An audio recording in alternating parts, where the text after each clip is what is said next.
أعوذ بالله من الشيطان الرجيم بسم الله الرحمن الرحيم من يشفع شفاعة حسنة يكن له نصيب منها ومن يشفع شفاعة سيئة يكن له كفل منها وكان الله على كل شيء مقيتا وإذا حييتم بتحية فحيوا بأحسن منها أو ردوها إن الله كان على كل شيء حسيبا الله لا إله إلا هو ليجمعنكم إلى يوم القيامة لا ريب فيه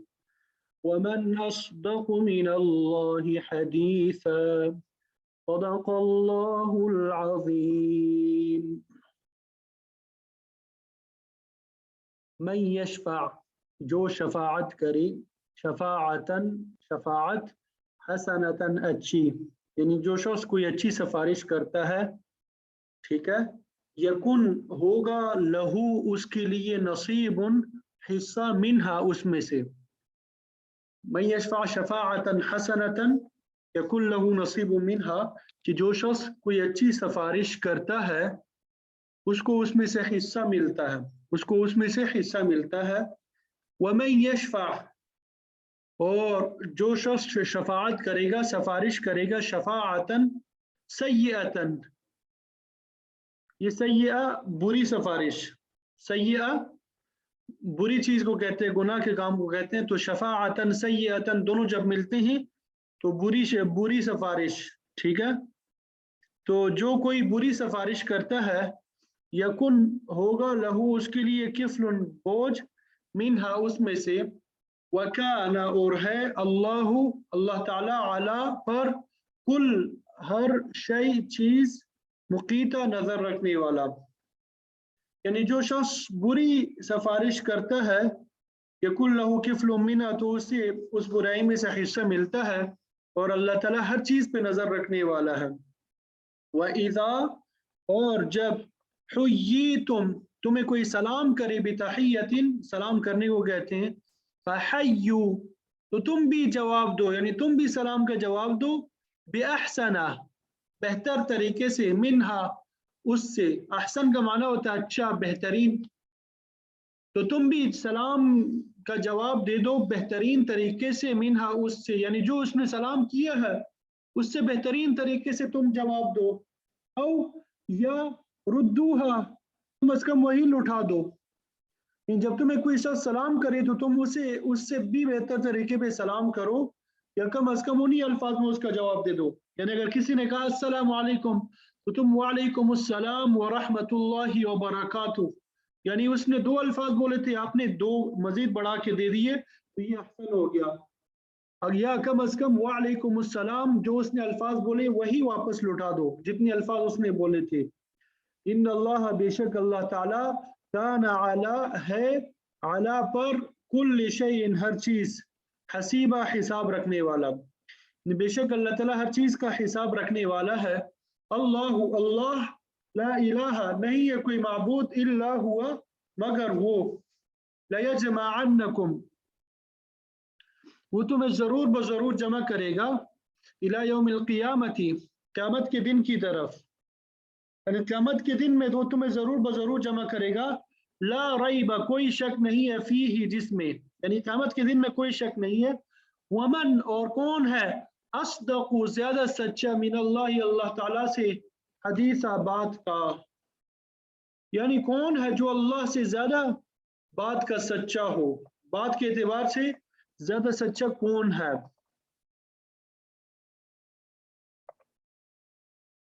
امید کرتا ہوں ترجمہ سمجھ میں آ گیا ہوگا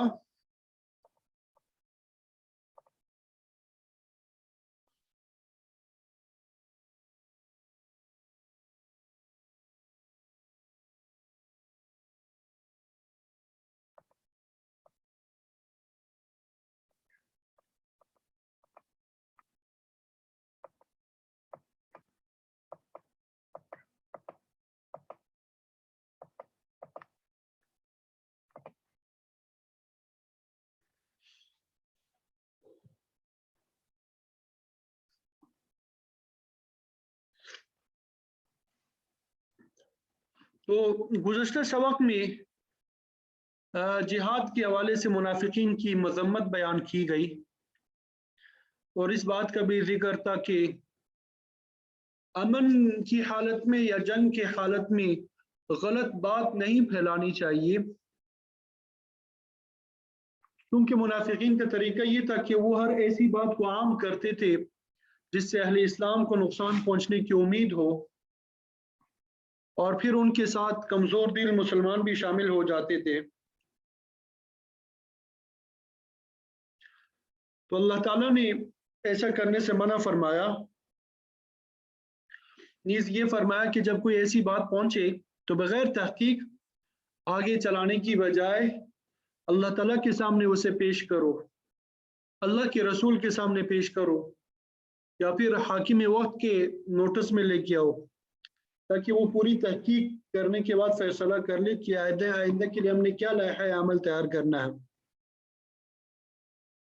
फिर उसी ज़मन में उलमा और फुक़हा का जिक्र भी आया कि इंतज़ामी उमूर बिलाशुबा इंतज़ामी हुकाम के सामने ही पेश करने चाहिए, लेकिन शरई मामलात जो है उलमा और फुक़हा के पास ले जाने चाहिए, और फिर तहकीक के बाद जो वो फैसला कर लें तो उस पर अमल दरामद होना चाहिए। फिर अल्लाह ताला ने एहसान जतलाया कि उसने अपने फजल से तुम्हें बुराई से बचने की तमाम सामान मुहैया कर दिए, वरना तुम में से अक्सर लोग शैतान का इत्तिबा करते। फिर तरगीब जिहाद ही के सिलसिले में अल्लाह ताला ने आप सल्लल्लाहु अलैहि वसल्लम को खिताब फरमाया कि आप अल्लाह ताला की राह में जिहाद करते रहे, आपसे सिर्फ आपकी ज़ात के मुतालिक मुआखज़ा होगा, ला युकल्लिफुल्लाहु नफ्सन इल्ला वुसअहा।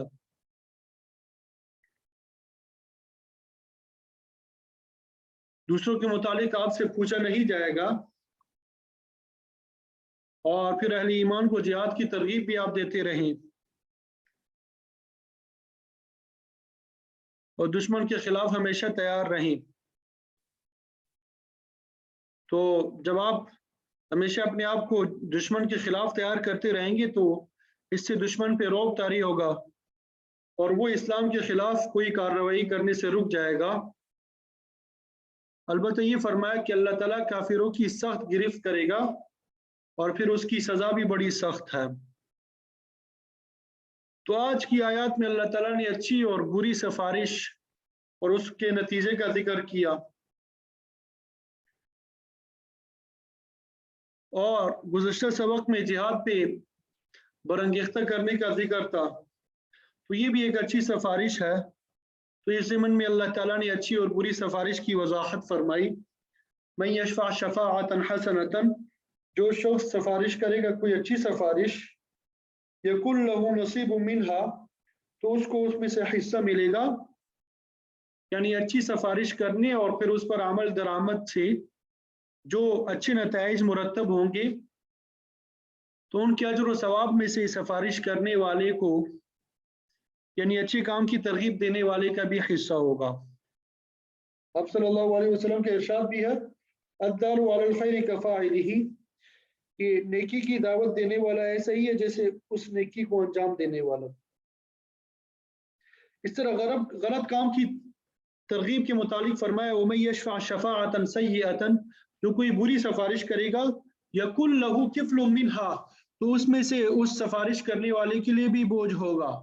यानी बुरे काम पे उकसाने और फिर उस पर अमल दरामद से जो बुरे नताइज मुरतब होंगे तो ऐसा सिफारिशी भी उस गुनाह में शरीक समझा जाएगा, वो भी मुजरिम तस्वुर होगा और सजा का मुस्तौजिब होगा। वकान अल्लाहु अला कुल्लि शैइन मुक़ीता, अल्लाह ताला हर चीज पे कादिर है, कोई चीज उसके अहाते कुदरत से बाहर नहीं। लिहाजा अच्छे और बुरे काम पर उबारने वालों को समझ लेना चाहिए कि उनकी कोशिशें जो है ज़ाया नहीं जाएंगी, बल्कि हस्ब हाल उन पर अच्छी या बुरी जजा जरूर मुरतब होगी। तो बुरी सिफारिशात में से एक ये भी है कि किसी को जिहाद में शमूलियत से डराया जाए और इस तरह प्रोपेगेंडा किया जाए जिससे मुसलमानों में खौफ और हरास फैल जाए और वो जिहाद के मामले में कमज़ोर पड़ जाए। इसी तरह मुसलमान भाई के लिए उसके पीछे दुआ करना ये भी अच्छी और जायज़ सिफारिश है।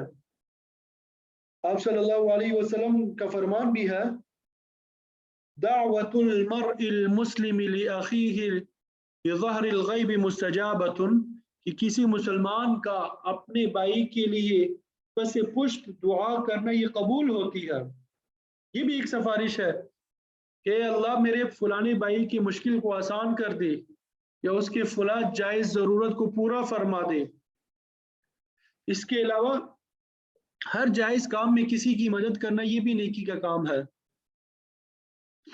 तो जिस कदर सवाब उस काम के अंजाम देने वाले को होगा, उसमें से सिफारिश करने वाले का भी हिस्सा होगा, वो भी महरूम नहीं रहेगा। आप सल्लल्लाहु अलैहि वसल्लम का इरशाद ये भी है, इशफअू वल तुजरू, कि जायज़ उमूर में सिफारिश किया करो तो तुम्हें अजर मिलेगा। आपने ये भी फरमाया, वयक़ज़िल्लाहु अला लिसानि नबिय्यिहि मा शा अल्लाह, कि अल्लाह ताला अपने नबी की ज़ुबान पे जो चाहे फैसला करता है। लिहाजा अच्छी बात की हमेशा तरगीब देनी चाहिए और उसकी अंजाम दही के लिए सिफारिश करनी चाहिए। अगर काम न भी हो तो सिफारिश करने वाले को बहरहाल अच्छी सिफारिश का अजर मिल जाएगा।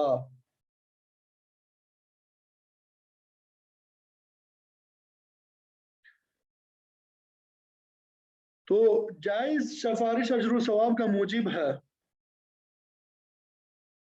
और नाजायज़ सिफारिश मासियत में शामिल है। मुफस्सिरीन फरमाते हैं कि जायज़ या नाजायज़ सिफारिश की उजरत लेना हराम है। जायज़ में इसलिए कि ये इबादत का दर्जा रखती है और इबादत की उजरत लेना हराम है, और नाजायज़ सिफारिश की उजरत इसलिए हराम है कि वो बज़ाते खुद गुनाह है, मासियत है। लेकिन आज के ज़माने में लोग जायज़ और नाजायज़ के हुदूद को कायम नहीं रखते। इस ज़माने में अक्सर सिफारिशात नाजायज़ होती है। एक आदमी किसी ओहदे का अहल नहीं, लेकिन वो ओहदा उसे सिफारिश के ज़रिए दिलाया जाता है, तो ये कैसे दुरुस्त हो सकता है? तो इन तमाम उमूर का लाजिमन मुआखज़ा होगा। इसी वजह से हमारे अक्सर महकमे जो है वो रिश्वत और सिफारिश की बुनियाद पे चल रही हैं। कहीं पे रिश्तेदारी अक़रबा परवरी की बुनियाद पे गलत काम हो रहे हैं और कहीं सिफारिश के जरिए सरी मुजरिम को बचाया जाता है और बेगुनाह को सजा दी जाती है। तो इस जुल्म का वबाल जरूर पड़ेगा। तो ये तमाम चीजें जो है तहजीब और तमद्दुन को तबाह करने वाली है।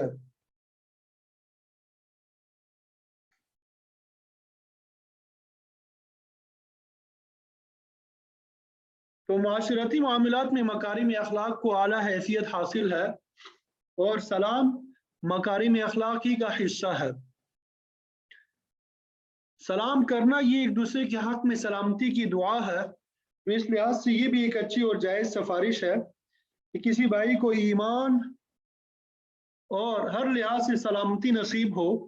तो अगली आयत में अल्लाह ताला ने एक दूसरे को सलाम करने की तरगीब दी है। इरशाद फरमाया, वइज़ा हुय्यितुम बितहिय्यतिन, कि जब तुम्हें दुआ दी जाए सलाम के साथ, फहय्यु बिअहसन मिन्हा, तो तुम उससे बेहतर दुआ दो, औ रुद्दूहा, या कम अज कम उसी को लौटा दो। तहिया और हय्या ये जिंदगी के लिए दुआ को कहा जाता है। ज़माने जाहिलियत में लोग यूं कहा करते थे, हय्याक अल्लाह या हुय्यिता, तुम देर तक जिंदा रहो, तुम्हें अल्लाह ताला सलामती के साथ जिंदा रखे। उस जमाने में अनइम सबाहन, तुम्हारी सुबह खुशगवार हो, इस तरह के अल्फाज भी बोले जाते थे। उर्दू और इंग्लिश में हम इसके लिए अल्फाज इस्तेमाल करते हैं, सुबह बखैर, गुड मॉर्निंग वगैरह। लेकिन इस्लाम ने ये तरीका जारी फरमाया कि जब तुम्हें कोई सलाम कहे तो तुम उससे बेहतर सलाम कहो या कम अज कम उसी को लौटा दो। मतलब ये कि जब कोई अस्सलाम वालेकुम कहे तो तुम जवाब में वालेकुम अस्सलाम कह दो, ये उसी को लौटा दिया आपने। और बेहतर सलाम ये अस्सलाम वालेकुम के जवाब में वालेकुम अस्सलाम व रहमतुल्लाह कहो। तो आपने फरमाया कि अगर कोई शख्स सिर्फ वालेकुम अस्सलाम कहता है तो उसे 10 नेकियां हासिल होती है, और अगर कोई उसके साथ व रहमतुल्लाह भी कह दे तो 20 नेकियों का हकदार बन जाता है। और इससे बढ़ के अगर कोई वबरकातुहू का लफ्ज बढ़ा दे तो 30 नेकियां, और वह मगफिरतुहू का इजाफा करने से उसके नामे अमाल में 40 नेकियां लिख दी जाती है। तो मतलब बेहतर सलाम ये हुआ कि वालेकुमुस्सलाम व रहमतुल्लाहि व बरकातुहू व मगफिरतुहू, लेकिन कम अज कम जवाब जो है वालेकुमुस्सलाम ये है। सहीहैन यानी बुखारी और मुस्लिम शरीफ की रिवायत है कि सलाम का तरीका अल्लाह ताला ने हज़रत आदम अलैहिस्सलाम से जारी फरमाया।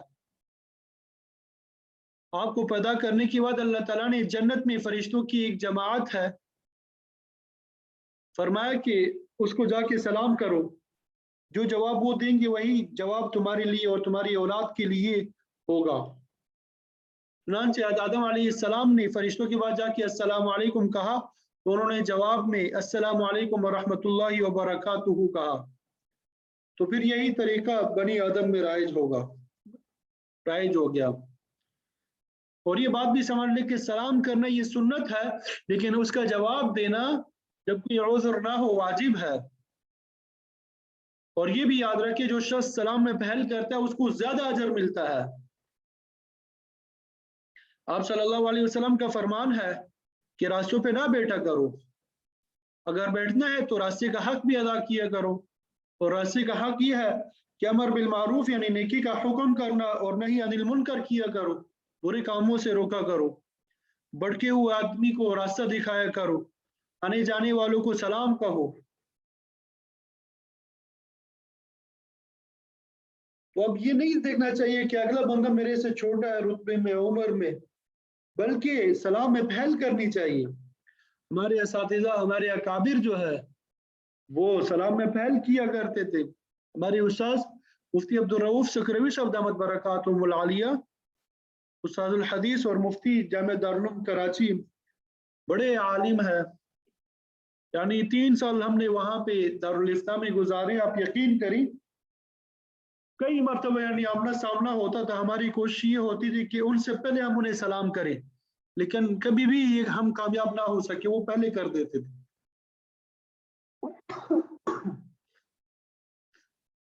तो सलाम में जो पहल करता है उसको ज्यादा अजर मिलता है। आप सल्लल्लाहु अलैहि वसल्लम ने फरमाया, क्या मैं तुम्हें कोई ऐसी चीज ना बताऊं जिस पे अमल करके तुम आपस में मोहब्बत करने लगो? आपस में मोहब्बत करोगे तो उसके बदले में अल्लाह ताला तुम्हें जन्नत अता करेंगे। फरमाया वो चीज अफ़शुस सलाम बैनकुम, कि आपस में सलाम फैलाओ, एक दूसरे को अस्सलाम वालेकुम कहा करो। अला मन आरफ्त व मन लम तारिफ, जिसके साथ जान पहचान है उसे भी सलाम कहो, और जिसके साथ तारुफ नहीं है उसको भी सलाम करो। तो ये प्यार और मोहब्बत को पैदा करने का बेहतरीन नुस्खा है।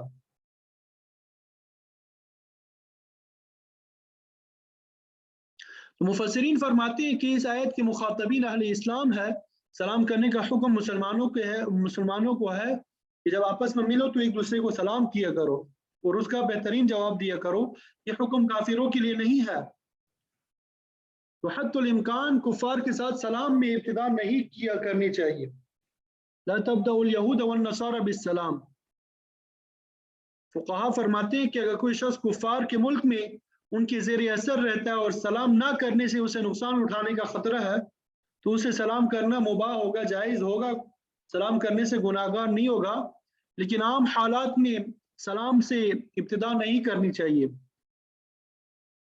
और अगर कोई गैर मुस्लिम खुद सलाम से इब्तिदा करे तो उसके जवाब में सिर्फ वालेकुम कह देना काफ़ी है, उससे ज़्यादा ना कहे। इसी तरह अगर किसी मजलिस में मोमिन और काफिर मिले जुले हुए हैं तो सलाम करते वक्त मोमिनों के हक में नियत करो या फरिश्तों का तस्वुर करके अस्सलाम वालेकुम कहो। इसी तरह बाज़ हालात में सलाम करना मकरूह होता है। मसलन क़ज़ाए हाजत की हालत में सलाम नहीं करना चाहिए। अज़ान, तिलावत, नमाज या इल्मी मशागिल में मशगूल है, खाना खा रहा है, तो उस वक्त सलाम मकरूह है। सलाम के आदाब में से ये भी है कि छोटा बड़े को सलाम करे, सवार पैदल को सवाल करने, चलने वाला बैठने वाले को सलाम करे। तो ये मकारिम अखलाक की तालीम है ताकि लोगों में तकब्बुर पैदा ना हो।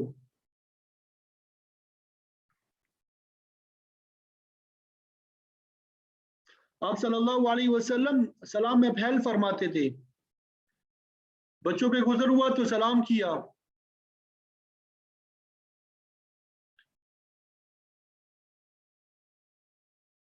اسی طرح عورتوں کے پاس گزرے تو وہاں بھی سلام کیا۔ لیکن فقہا فرماتے ہیں کہ عورتیں اپنی اعزہ اور اقارب میں سے ہو یا عمر رسیدہ ہو تو ان کو سلام کیا جا سکتا ہے، لیکن نوجوان عورتوں کو اجنبی نوجوان کا سلام یہ فتنے کا باعث بن سکتا ہے، اس لیے اس سے پرہیز کرنا چاہیے۔ آپ صلی اللہ علیہ وسلم نے یہ بھی فرمایا کہ جب اپنے گھر جاؤ تو بیوی بچوں کو سلام کرو، اللہ تعالیٰ اس میں تمہارے لیے خیر اور برکت ڈال دے گا۔ اگر خالی گھر میں جاؤ تو وہاں بھی سلام کرو اور یوں کہو السلام علینا وعلی عباد اللہ الصالحین، ہم پر سلام ہو اور اللہ کے نیک بندوں پر سلام ہو، کیونکہ وہاں اللہ کی دوسری مخلوق فرشتے وغیرہ ہوں گے تو وہ بھی اس سلام میں شامل ہو جائیں گے۔ یہ تمام باتیں احادیث مبارکہ میں موجود ہے۔ تمام التحیہ یعنی سلام کی تکمیل مصافحہ سے ہوتی ہے۔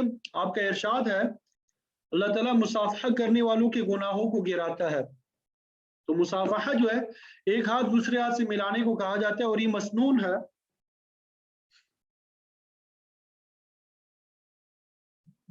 البتہ مصافحہ کی تتمیم جو ہے دونوں ہاتھوں سے ہوتی ہے، بعض لوگ دونوں ہاتھ ملانے سے گریز کرتے ہیں، یہ ٹھیک نہیں ہے۔ اس کے علاوہ معانقہ کی بھی ضرورت ہے، بعض موقع پہ آپ صلی اللہ علیہ وسلم اپنے صحابہ سے معانقہ بھی کیا، یعنی گلے ملنا، یہ انتہائی محبت اور الفت کی علامت ہے، بشرطے کسی فتنے میں مبتلا ہونے کا خطرہ نہ ہو۔ بہرحال فرمایا کہ جب تمہیں سلام کے ساتھ دعا دی جائے تو اس سے بہتر جواب دو یا کم از کم اسی کو لوٹا دو۔ ان اللہ کان علی کل شیء حسیبا، بے شک اللہ تعالیٰ ہر چیز کا حساب لینے والا ہے، وہ چھوٹی سی چھوٹی نیکی کو بھی ضائع نہیں کرے گا۔ تو خلوص اور محبت کے ساتھ ایک دوسرے کو سلام کہنے پہ تمہیں جنت نصیب فرما دے گا۔ لا اللہ لا الہ الا ہو، اللہ کے علاوہ کوئی معبود نہیں ہے۔ تو یہ اسلام کی بنیاد ہے، ہمیشہ مد نظر رہنی چاہیے۔ اگر بنیاد درست ہے تو تمام معاملات درست، لیکن اگر بنیاد ہی غلط تو اس پر تعمیر ہونے والی پوری عمارت خراب ہوگی۔ تو اسلام کی بنیادی عقیدہ یعنی توحید کو ہمیشہ ذہن میں رکھنا چاہیے، اسی پر تمام اعمال کا دار و مدار ہے۔ تمہاری عبادات، تمہارا جہاد، تمہارا سلام، تمہاری ملاقاتیں سب اس بنیادی عقیدے کے تابع ہیں، یہی تمہارا نظریہ ہے۔ تو جب اس پہ یقین مکمل ہو جائے تو یاد رکھو لَيَجْمَعَنَّكُمْ إِلَى يَوْمِ الْقِيَامَةِ، اللہ تعالیٰ تم سب کو قیامت کے دن جمع کرے گا، وہاں محاسبہ ہوگا، تو اپنے بچاؤ کا سامان کر لو۔ ایسا نہ ہو کہ وہاں تمہارے نامہ اعمال میں کچھ بھی نہ نکلے، تو وہاں کے محاسبے کے لیے ابھی سے تیاری شروع کر دو۔ اور وہ قیامت اور محاسبے کا دن ایسا ہے لا ریب فیہ، جس میں شک و شبہ کی کوئی گنجائش نہیں ہے، وہ ہر صورت میں آ کے رہے گا۔ اللہ تعالیٰ نے یہ تمام باتیں واضح فرما دی۔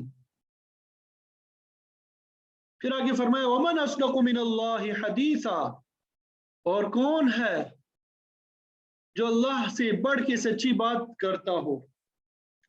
وَأَصْدَقُ الْقَائِلِينَ ہے، اس کے تمام احکام، اس کے تمام فرامین برحق ہے، اس لیے ہر انسان کا فرض ہے کہ بلا چوں اور چرا ان پہ عمل پیرا ہو، اس سلسلے میں کسی شک و شبہ کو اپنی دل میں جگہ نہ دے۔ تو اللہ تعالیٰ نے جہاد کے بعد سفارش کا مسئلہ اور پھر سلام و دعا کی تفصیل سے بھی آگاہ کر دیا، مکارم اخلاق کی تربیت بھی دے دی۔ اللہ تعالیٰ سے دعا ہے کہ اللہ تعالیٰ ہمیں دین کے تمام احکامات پر عمل کرنے کی توفیق عطا فرمائے اور ہم سب کے لیے دین کے احکامات پہ عمل کرنا، قرآن مجید کے صحیح تعلیمات کو سیکھنا، حاصل کرنا اور پھر ان پر عمل کرنا آسان بنائے۔ قرآن مجید کو سیکھنے اور سکھانے میں جتنی بھی رکاوٹیں ہیں، دین کے احکامات پہ عمل کرنے میں جتنی بھی رکاوٹیں ہیں، ان سب کو دور فرمائے۔ وآخر دعوانا الحمد للہ رب العالمین۔